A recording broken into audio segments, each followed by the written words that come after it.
Episode 3 की starting में हमें चर्च का सीन दिखाया जाता है, जहाँ पर रिन चर्च को छोड़कर जा रहा होता है, क्योंकि जैसे कि हमने पिछले एपिसोड में देखा कि फादर डीमन किंग सैटर्न को रोकने में अपने आप को सेक्रीफाइस कर देते हैं और फादर के जाने के बाद रिन की इस चर्च में कोई जगह नहीं है।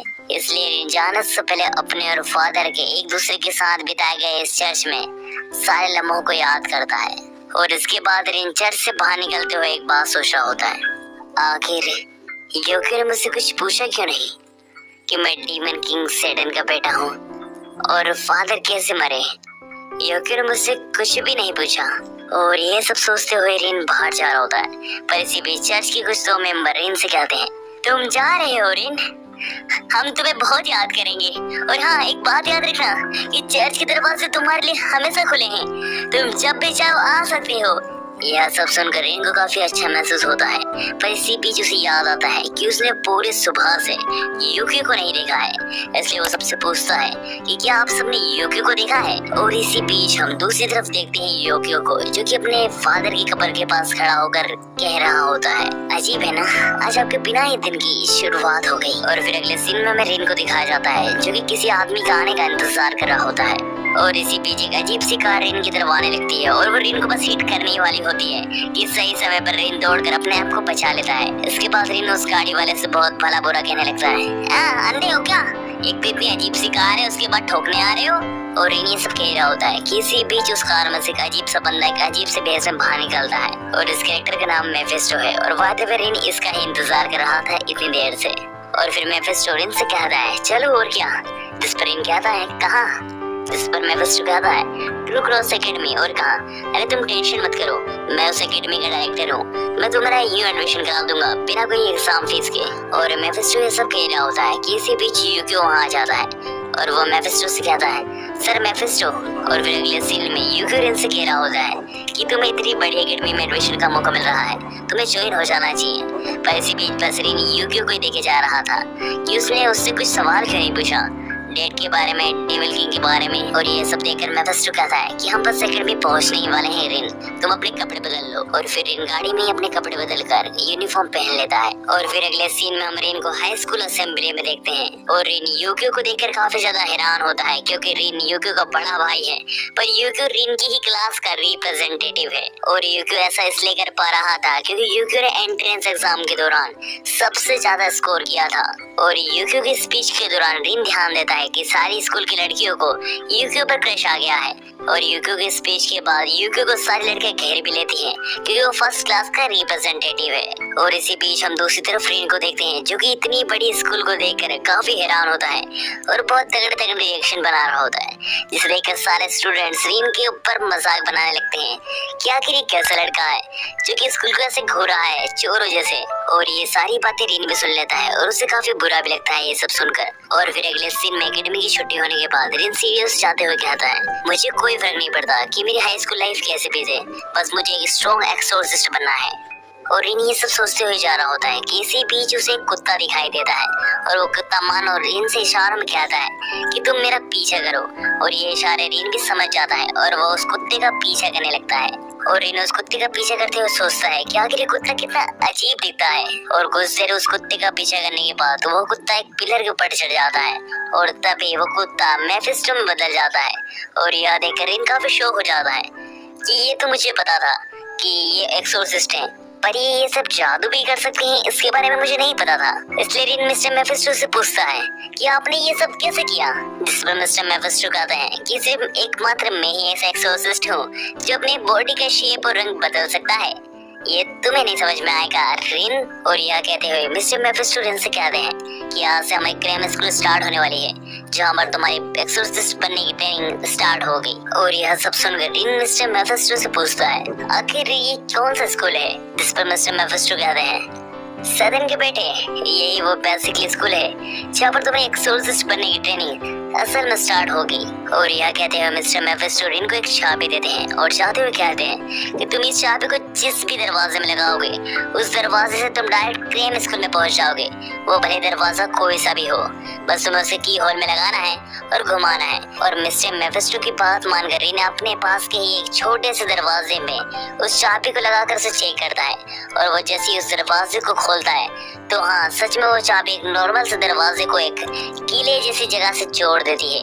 और यह देखकर रिन को मिस्टर मेफिस्टो की सारी बातों पर विश्वास हो जाता है। और फिर नेक्स्ट सीन में मिस्टर मेफिस्टो रिन को उसकी क्लास में ले जा रहे होते हैं और इसी बीच मिस्टर मेफिस्टो रिन से कहते हैं कि तुम्हें ध्यान रखना है कि किसी को पता ना लगे कि तुम डीमन किंग सैटर्न के बेटे हो और अपनी नीली आंख को थोड़ा कंट्रोल में रखना। और ये आगे कर मिस्टर मेफिस्टो फिर से उसी बदसूरत कुत्ते के रूप में बदल जाते हैं। और फिर अगले सीन में रिन क्लास का दरवाजा खोलकर क्लास में जाता है, जहाँ पर वो सारे बच्चों को देखकर सोचता है आखिर यहाँ पर कितने कम लोग हैं। और इसी बीच वो सारे बच्चे रिन को बस घूरे जा रहे होते हैं, इसलिए रिन नर्वस होकर जल्दी से अपना इंट्रोडक्शन देकर कहता है मेरा नाम ओकुमुरा रिन है। और ये आगे कर रिन अपने लेग्स पर जाकर बैठ जाता है और रिन डेस्क पर बैठकर मन में कहता है आखिर इन सब की प्रॉब्लम क्या है, ये मुझे से घूर क्यों रहे हैं। और रिन ये सब सोच रहा होता है कि तभी वहाँ पर मिस्टर मेफिस्टो जाते हैं और वो रिन से कहते हैं क्या हुआ। और रिन मिस्टर मेफिस्टो से कुछ कहने वाला होता है कि इसी बीच वहाँ पर उसके क्लास टीचर आ जाते हैं और वो और कोई नहीं यूकियो होता है, यानी कि रिन का छोटा भाई। और यह देखकर तो रिन के पैरों तले जमीन हिल जाती है और यह सब देखकर रिन को कुछ समझ नहीं आ रहा होता है कि यह क्या हो रहा है। इसलिए वो क्लास के बीच में उठकर यूकियो से सवाल पूछने लगता है कि यूकियो तुम आखिर यहाँ के ट्रेनर कैसे बने और वो भी एक डीमन स्कूल के। और यही सारे सवाल रिन यूकियो से पूछा होता है, पर यूकियो से पूरा इग्नोर मारकर बस अपनी पढ़ाई करा रहा होता है। यह सब देखकर मिस्टर मेफिस्टो रिन से कहते हैं कि असल में तुम्हारा भाई एक एक्सोर्सिस्ट है और वो पिछले साल ही ग्रेजुएट हुआ है और वो पिछले 7 साल की उम्र से ही एक एक्सोर्सिस्ट बनने की ट्रेनिंग कर रहा था।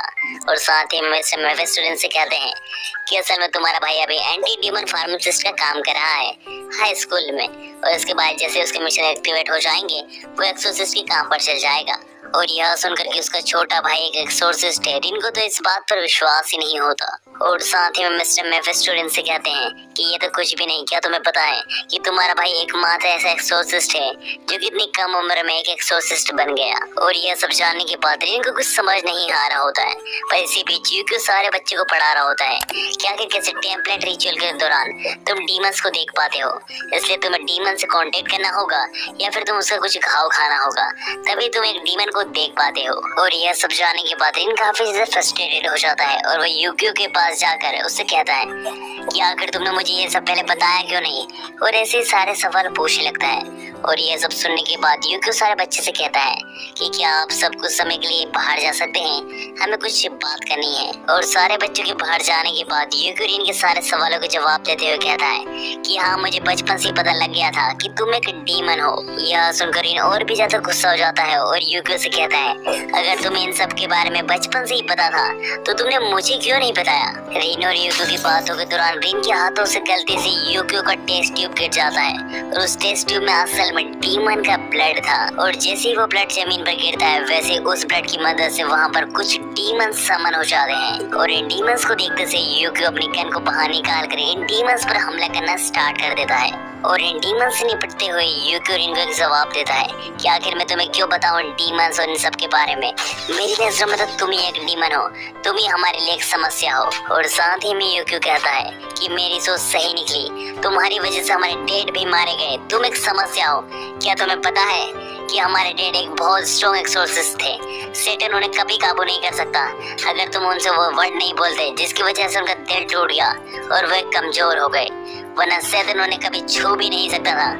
तुम्हारी वजह से मरे हैं हमारे डैड। और यह सब सुनकर रिन को काफी ज्यादा गुस्सा आ जाता है, जिस वजह से वो अपने ऊपर नीली आग को काबू होने देता है। और नीली आग के काबू होने के बाद ही रिन योकियो के ऊपर हमला कर देता है, पर असल में रिन योकियो के ऊपर नहीं, योकियो के पीछे एक डीमन था उसके ऊपर हमला करता है। और उस डीमन को हराने के बाद रिन योकियो से कहता है तुम मेरे भाई हो योकियो, मैं तुम्हारे ऊपर कभी हमला नहीं कर सकता। और बात रही डैड की मौत की, तो उसका बदला मैं इस दुनिया का नंबर 1 एक्सोसिस्ट बनकर डीमन किंग सैटर्न से आमने सामने लूंगा। और यह सुनकर यूक्यू रिन से कहता है, मेरा भी कुछ ऐसे ही सपना है भाई।